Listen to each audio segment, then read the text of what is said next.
Welcome to the No Tracers podcast. What's up, guys? My name is Kay Anagonio. If you are new to this podcast, I'm your host here. How's it going? This podcast is about urban exploring, tips for urban exploring. If you guys are trying to get into it, if you've been doing it for years and you just want a podcast, about urban exploring, this is the one for you. I appreciate you listening. If you've never heard my voice before, well, what's up? How's it going? My name's Kay. This podcast is going to be either weekly or a couple a month. I don't know yet. I just started it. This is the 4th episode, so definitely go back and listen to the other episodes. And leave some feedback if you like what you hear. I would like to hear from you guys. And if you do leave feedback and a rating on this podcast, I will actually send you a signed photo print from one of the abandoned places that I've gotten to explore over the past couple of years. And I'll get that to you as soon as quarantine has been lifted. Hopefully by the time you hear this, we're out of quarantine, but who knows? This coronavirus thing is pretty crazy, but it's also inspired me to create this podcast because I have nothing but time right now. So here we go. This week on the podcast, I'm going to be talking about dealing with security guards, how to deal with security guards when you're exploring abandoned places. All right, so here's the real truth, okay? Security guards are not police officers. They cannot detain you. They cannot arrest you.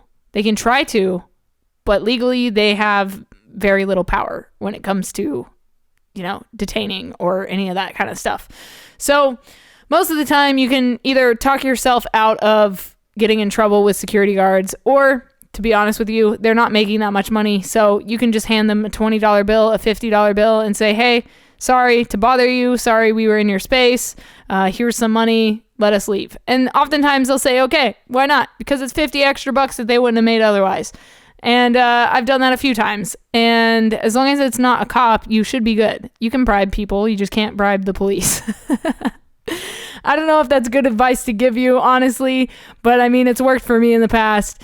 Also, just telling a security guard that you are a photographer oftentimes gets you out of any trouble that you could be in, because you're not a vandal, you're not tagging up the place, you're not trying to burn it down, you're just taking photos of the place.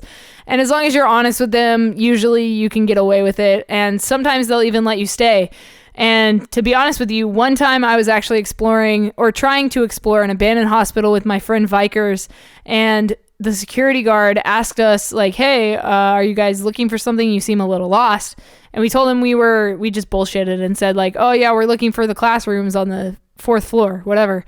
And he was like, oh yeah, just take the staff elevator. And I'm sure he knew why we were there. We had big backpacks on full of camera gear, and he keyed us in with his key card into the staff elevator. The door shut behind us, and we were like, okay, when we get to the 4th floor, the doors will open, and then we'll go to the stairs, and then we'll run up the stairs and go to the abandoned part of this hospital.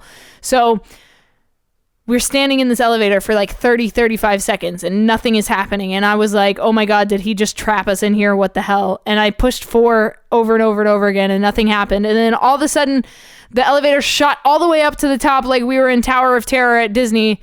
And it stopped on the 17th floor of this hospital, the top floor of the hospital, which was abandoned. And the doors opened, and we were there. And it was the coolest freaking place I have ever been. So massive, massive shout out to that security guard that let us up there. So sometimes security guards know why you're there, and they will let you go into these abandoned places. You just have to ask, or you just have to kind of bullshit your way, and maybe you'll get lucky like we did. And that was like the coolest urban exploring adventure I have ever gone on. We were up there for like 4 hours. We found a surgical classroom. You can see the entire video on youtube.com/JustTheLetterK if you guys want to check it out, or you can go to JustTheLetterK.com/blog, and you can go to the urban exploring tab and you can find the blog with all the photos. Super, super cool exploration. I had a blast, and I don't think I'm going to be going back to that place just because now there's a police presence, and I'm going to be doing a future episode on dealing with the cops.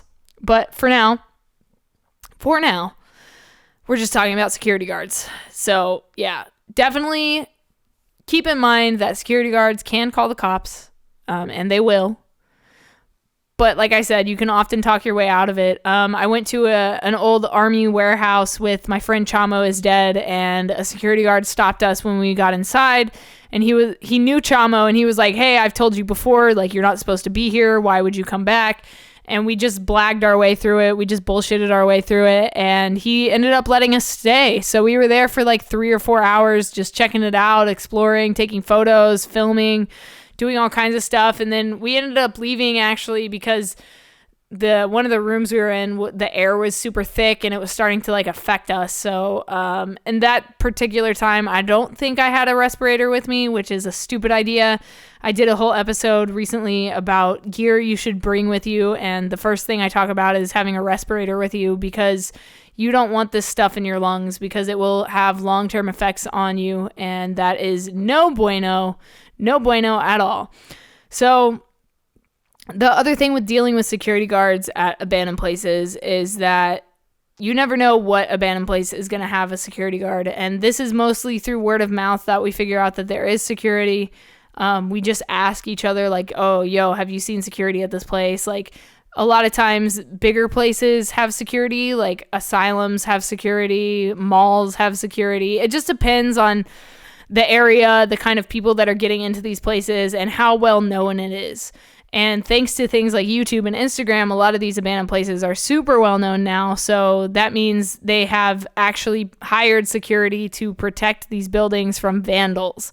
And so a lot of times these buildings are going to have security. So you have to either, strap up and know that you're going to just face security, or you have to stay at home, And when I say strap up, I don't mean like get a gun. I'm saying strap up, like buckle yourself in, like here we go, like you got to deal with it, Don't bring a gun to an abandoned place. That's a huge rule. Don't do that. It's a bad idea. It's going to end very, very badly, actually. So do not do it.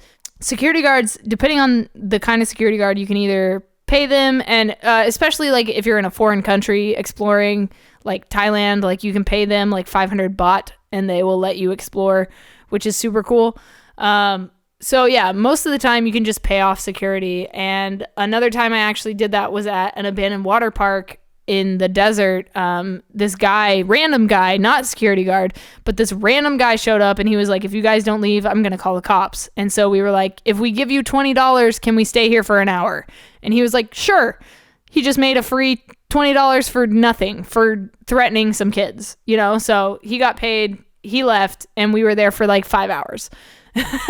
Always stay longer than you tell them you're going to stay, because like, what are they going to do? Call the cops? Then you could say, oh no, we paid him to let us go in, and then he's going to get in trouble for it. So yeah, definitely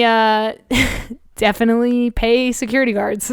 They are there to protect the building. They don't make a whole lot of money. So if you guys are trying to get into a place and you have a couple bucks on you, that's a surefire way to get out of jail free, basically, when it comes to security guards. Again, we're talking about security guards, not police officers. Do not bribe the police. It is against the law. You will go to jail. They will arrest you. It's not a good time. But yeah, that was my podcast on tips for security guards, dealing with them and how to handle them. If you guys do get caught, just be super nice. Don't try to like be a macho man. Don't try to like threaten people. Don't pull a knife out. Like, don't be stupid. Just be honest, be kind, and you'll probably get away with it. But if you guys have topic suggestions for the podcast, please let me know through Instagram at NoTracers. Thank you guys for listening to this episode of the No Tracers podcast. Remember, go out, create something, but leave no trace. I'll talk to you guys on the next episode of this podcast. If you liked it, hit that subscribe button. If you're new, also hit that subscribe button. And if you did like it, leave some feedback for me. I would love to hear what you guys think about this. And if you're getting any insightful tips, thank you guys. I'll talk to you next time. My name is Kay. You're the best.